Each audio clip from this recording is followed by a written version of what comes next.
আজ তবে এইটুকু থাক, বাকি কথা পরে হবে।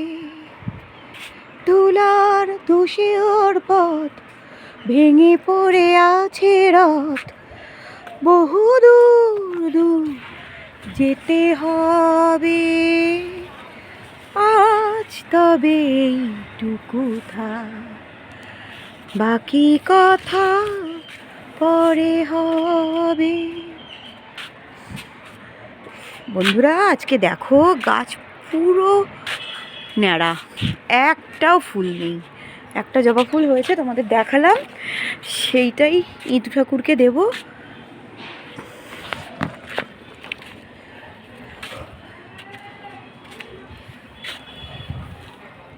দেখো কি অবস্থা, গাছগুলোর শুকিয়ে যাচ্ছে। এই ইঁদু ঠাকুরটা হচ্ছে দিদিভাইয়ের, আর এটা আমার।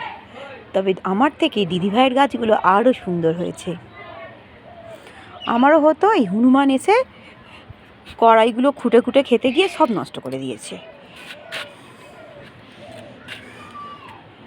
এই দেখো মনে হয় কি সুন্দর শিব ঠাকুর বানিয়েছে। আরও অনেক কিছু বানিয়েছে, হাতের কাজ, দেখাবো আস্তে আস্তে। এখন রাখি, এইটুকুই।